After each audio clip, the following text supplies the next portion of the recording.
Hey guys, welcome back to my channel as a Misty official. कैसे हैं आप सब? आई होप आप सब बहुत अच्छे होंगे। तो आज रात के डिनर में मैं बनाने वाली हूँ ये फरा, चने की दाल का फरा, चावल के आटे के साथ। तो आप देख सकते हैं इस जार में है चने का दाल जो मैंने भिगो रखा था। अब मैं इसका पेस्ट बनाऊंगी। इसमें लहसुन और हरी मिर्ची काट के डाल रही हूँ। तो मैं अभी छील रही हूँ लहसुन। और आज फिर हस्बैंड बी शिफ्ट में ऑफिस में रुक गए हैं, तो मैं और मिष्टी हैं, तो हम दोनों आज फरा बना के ही खाएंगे क्योंकि हस्बैंड खाते नहीं हैं फरा। तो मैंने उनसे पहले बोल दिया था कि अगर आप रुकना ऑफिस में तो मुझे 1-2 घंटे या 4 घंटे पहले बता देना, जिससे मैं अपना ये दाल भिगो सकूँ। तो उन्होंने मुझे पहले ही बता दिया था, तो मैंने ये दाल भिगो के रख रखा था। तो अभी मैं बनाऊँगी फरा। तो चलिए दिखाते हैं आपको। तो यहाँ पे अब मैं मेरे दाल को पीस रही हूँ जो मैंने भिगो के रखा था। उसमें लहसुन और हरी मिर्ची डाल के कट करके मैंने हरी मिर्ची और लहसुन डाल दिया था और मैं अब उसका पेस्ट बना रही थी। दाल का पेस्ट ऐसा होता है ना जार में पीसने से मिक्सर में कि उसका ये ध्यान रखना पड़ता है कि एकदम दरदरा रहता है, तो एकदम गीला ना हो जाए और थोड़ा थोड़ा पानी डाल के, हल्का सा पानी डालना ही पड़ता है, नहीं तो अच्छे से पेस्ट नहीं बनता उसका। और ये ध्यान रखना पड़ता है कि कहीं पानी ज़्यादा ना पड़ जाए और ये पेस्ट गीला ना हो जाए। देख सकते हैं ये चने की दाल को मैंने पीस लिया है, इसका पेस्ट बना लिया है। अब मैं इसमें ऐड करूँगी नमक और हींग। दिखाती हूँ आपको।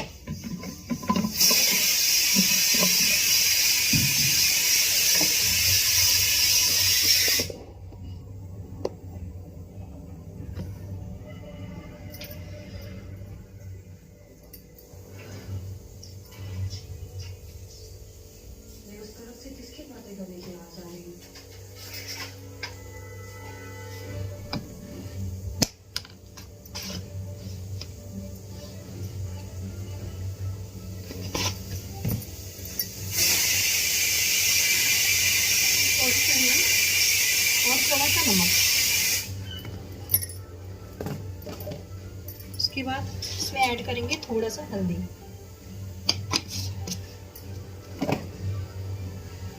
इनको कर लेंगे हम अच्छे से मिक्स।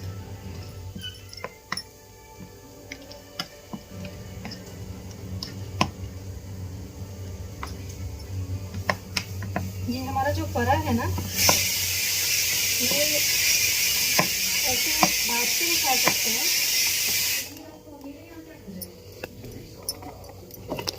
स्टीम के साथ भी, मतलब स्टीम करने के बाद भी खा सकते हैं।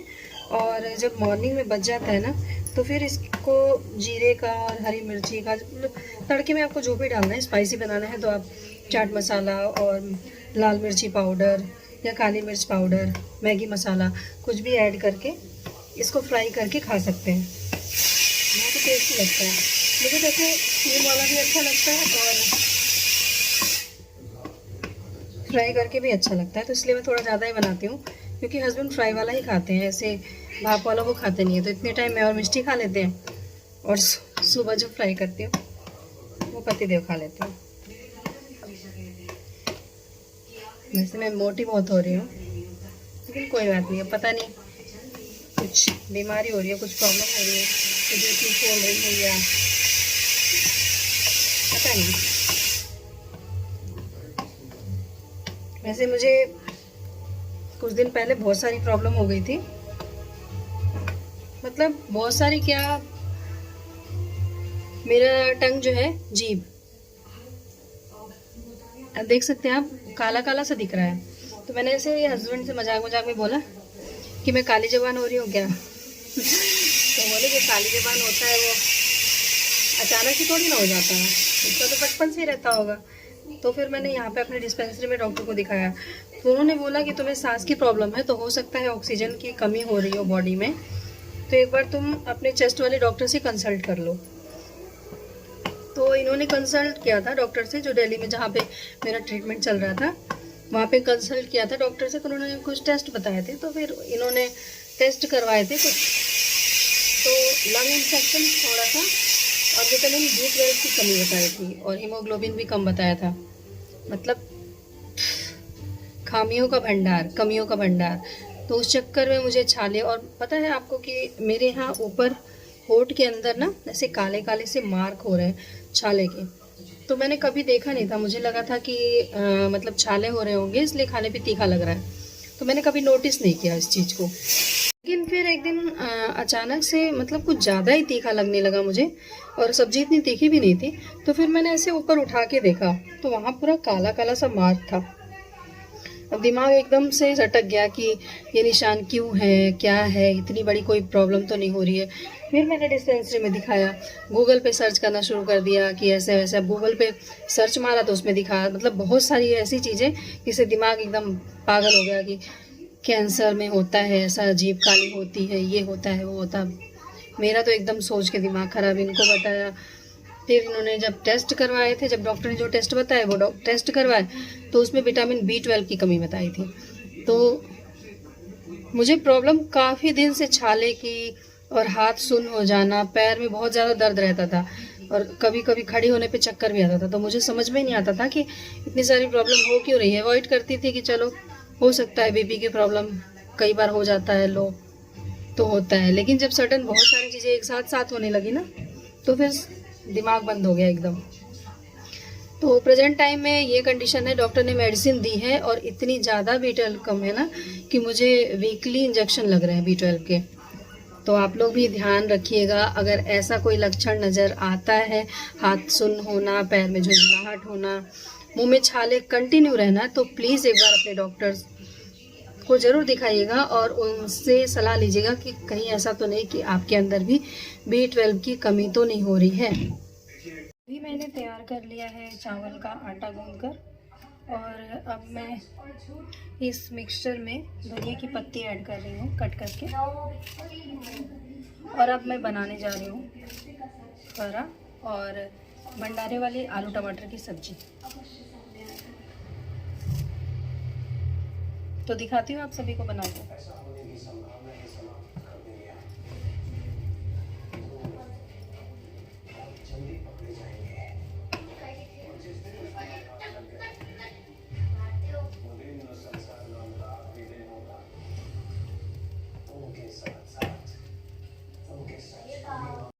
तो आप देख सकते हैं मैंने चावल का आटा गूंद के रेडी कर दिया है।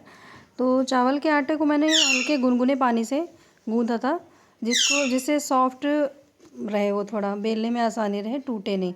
हालांकि मतलब अगर ज़्यादा बनाना होता है, जैसे हम सब साथ रहते हैं, फैमिली में बहुत सारे लोग हैं, घर जाती हूँ तो वहाँ पे बनता है ना गर्म पानी करके, और उसमें फिर आटे को मिला के हलवे के जैसा ऐसे बनाना, और फिर थाली में निकाल के उसको टाइट करना, तो ऐसा बनता है। लेकिन हम दोनों को ही खाना था, तो मैंने हल्का गर्म पानी था तो उससे ही गूंद लिया था। और यहाँ पे आप देख सकते हैं मैं बाती बना रही हूँ, और मिष्टी भी आ गई थी कि मम्मा आप अकेले कर रहे हो तो लाओ मैं भी करती हूँ।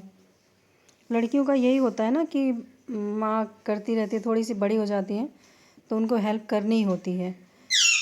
और मेरी मिष्टी तो ऐसी ही है, बस थोड़ी सी बड़ी हुई नहीं तो उसको लगता है कि मम्मा कुछ भी कर रही है, परेशान हो रही है, तो लाओ मैं भी करती हूँ। तो ये आप देख सकते हैं मैं इसको रोटी के जैसा बड़ा सा, थोड़ा सा उसकी आटे की डो थोड़ा सा लेके लोई, और उसको रोटी के शेप का बेलूँगी चकले पे। उसके बाद आपके पास जो भी कोई सा भी नॉर्मल छोटा सा ढक्कन हो ना, किसी भी मसाले के डब्बे का, तो ये मेरे पास चिली फ्लेक्स है, उसका ढक्कन था कैप, तो उससे मैंने दबा दबा के इसको गोल शेप में कट कर लिया सारे। इससे थोड़ा जल्दी बन जाता है। हालांकि पहले तो मैं हाथ से ही बनाती थी, छोटे छोटे, मतलब हाथ से ऐसे थप थप करके, ऐसे रोटी नहीं बनाते हाथ से, हाथ वाली, ऐसे ही छोटी छोटी लोई लेके और वैसे ही बना देती थी। लेकिन इससे घर पे हमारे ससुराल में ऐसे ही बनता है। मम्मी ने बताया था, मम्मी ने सिखाया था, मेरी माता जी ने, तो उन्होंने ही बताया था कि ऐसे ऐसे करोगे तो जल्दी बनेगा। बहुत सारी चीज़ें मैंने उनसे सीखी हैं अच्छी अच्छी। तो ये देखिए आप, ये कट कर लिया मैंने, और अब इसके अंदर दाल डाल रही हूँ। ऐसे इसको दाल को रख के और हल्का सा थोड़ा सा प्रेस करके उसके बाद उसको रख देंगे। और साथ में मिष्टी बातें भी बना रही है, और गोली छोटे छोटे गोल गोल बना रही है गोली, तो वो भी फ्राई करके सुबह खाओ या ऐसे ही खाओ भी गरम गरम सब्जी वब्जी के साथ ना, ग्रेवी वाली, तो बहुत अच्छा लगता है। बेसिकली हमारे यहाँ उड़द की दाल का बनता है ये जो फीलिंग है, ये जो पेस्ट मैंने बनाया है उड़द की दाल का बनता है। लेकिन उड़द का दाल मेरे पास अभी था नहीं, तो चने की दाल रखी थी, तो मैंने चने का दाल ही पीस के और उसमें ही बना डाला। पसंद मुझे बहुत है। और मम्मी का फ़ोन आया था कल, उन्होंने कहा कि होली आ रही है, होली के बाद बनेगा नहीं फरा, तो बना के खा लेना। तो मैंने कहा चलो ठीक है, एक बार फिर और बना के खा ही लेती हूँ। और साथ में मेरी मिष्टी को बहुत पसंद है, इनको पसंद नहीं है इतना। तो रुक गए थे ये, तो हमने सोचा कि हम ही बना के इसको खा लेते हैं और सुबह भी फ्राई कर देंगे, तो चाय के साथ हो जाएगा अच्छा सा। उसके बाद इसको क्या करते, मैंने दूसरी तरफ गैस पे पानी गर्म होने के लिए रख दिया है। पानी गर्म हो जाएगा तो इसको जाली वाली जो थाली आती है स्टीम वाली, उसमें इसको अच्छे से फैला के रख देते हैं और उसके बाद भाप के 5 से 7 मिनट के लिए भापेंगे। उसके बाद तैयार हो जाती है ये खाने के लिए। तो आप सभी के यहाँ ये बनता है या ये नहीं बनता है, ये मुझे ज़रूर बताइएगा। हमारे वहाँ यूपी में ये ज़रूर बनता है और होली के पहले तक बनता है, होली के बाद नहीं बनाते हैं। आप होली के बाद चावल के आटे की पूड़ी कुछ भी बना सकते हो, लेकिन फरा हमारे वहाँ नहीं बनता है, ऐसा मम्मी कहती हैं। और हमारे वहाँ बनता ही नहीं है ऐसा। तो मेरी जो सासू माँ है ना, वो बहुत ही अच्छे अच्छे डिश बनाती हैं, उनसे बहुत सारी चीज़ें मैंने सीखी हैं अच्छी अच्छी बनानी। तो वो शुरू में मतलब बाहर बहुत ज़्यादा रही हैं, पापा आर्मी में थे, तो पापा के साथ रही हैं, तो अलग अलग शहरों में रही हैं, तो वहाँ से कुछ ना कुछ सीखा ही है। वो मतलब इतनी उम्र हो गई है ना उनकी, फिर भी उनको खाना वाना बनाने का शौक़ बहुत ज़्यादा है। कुछ भी अच्छा मतलब देखती हैं अगर कहीं पे भी, तो उसको सीखने का बहुत ज़्यादा उत्साह रहता है उनको। और कुछ जान जाती हैं तो बताती हैं इसको ऐसे बनाना, इसको ऐसे बनाना। तो अच्छा लगता है उनसे सुन के भी, हमें भी कुछ सीखने को मिलता है अपने बड़ों से, तो अच्छा लगता है। और मम्मी प्यार भी करती हैं हमें बहुत ज़्यादा। तो ये आटा जो था चावल का, ये घर से ही आया था। ऐसा होता है ना, कोई भी आने जाने वाला होता है तो मम्मी परेशान हो जाती हैं कि अब कौन सा सामान भिजवाऊँ, कौन सा सामान भिजवाऊँ, तो पूछती रहती हैं चावल का आटा भेज दूँ। मैं तो हाँ बोल दूँगी, लेकिन ये बोलते हैं बाद में कि नहीं रहने देना, भेजना मत। लेकिन मम्मी फिर भी चोरी छिपे जो मुझे पसंद होता है सामान, वो भेज ही देती हैं। तो माँ ही होती हैं, ऐसी ही होती हैं। और अब ये हमारा रात का डिनर हो जाएगा, मेरा और मिष्टी का। तो फटाफट से बना के और भाप के फिर मैं और मिष्टी मिल के खाएँगे। तो आप सभी को अगर अच्छा लगे ये जैसे मैं बना रही हूँ, तो आप सब भी ज़रूर ट्राई करना और खाना, और फिर मुझे ज़रूर बताना कि कैसा लगा आप सबको ये खाने में। किस किस यूपी में भी अलग अलग जगहों में ये बनता है और कहीं कहीं नहीं भी बनता है। यहाँ पे बहुत सारे ऐसे हैं जिन यूपी के ही हैं, लेकिन बहुत सारे लोगों के यहाँ नहीं बनता है, ये जानते भी नहीं है लोग। बहुत सारे लोग इसको आटे में भर के बनाते हैं, सिंपल गेहूँ के आटे में, लेकिन हमारे वहाँ चावल के आटे में शुरू से बनता है, मायके में भी और ससुराल में भी। मेरी फैमिली में भाभी हैं, जिठानी मेरी, और उनके 2 बच्चे हैं, और मम्मी पापा हैं, और 2 दीदियां हैं, उनके बच्चे हैं, जिया जी हैं, और एक मेरी प्यारी सी दीदी हैं, ममता दीदी, और उनकी बेटी काजल। तो ये है हमारी फैमिली। मम्मी पापा गर्मियों में या जब मन ऊबता है, ऐसा रहता ना एक जगह रह के ऊब जाता है, उम्र भी ऐसी है, तो हमारे पास आ जाते हैं मेरे सासू ससुर।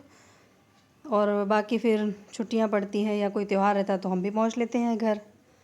और ऐसा ही होता है फैमिली का। अभी यहाँ बाहर रहते हैं, रेंट पे रहते हैं हम, तो जब भी हमारा मन करता है हम घर हो लेते हैं, और मम्मी पापा का तो मम्मी पापा आ जाते हैं।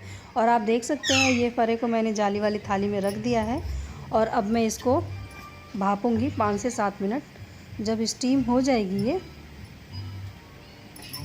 उसके बाद मैं और मिष्टी इसको खाएंगे आराम से। तो दिखाती हूँ आपको भापने के बाद कैसा होता है ये। और इसके साथ मैंने आलू टमाटर की सब्ज़ी बना रखी थी, पहले से ही बना रखी थी, तैयारी कर रखी थी मैंने बना के इसके साथ खाने के लिए पहले से ही। तो आप देख सकते हैं ये हमारा फरा बन के तैयार हो चुका है, और मिष्टी जा रही है खाने के लिए। ये आलू टमाटर की सब्ज़ी भंडारे वाली, और ये ज़रूर बताइए फरा। और आपका मेरा ब्लॉग देखने के लिए बहुत बहुत धन्यवाद। स्वस्थ रहिए, खुश रहिए आप सभी। Thank you for watching my videos. Bye bye.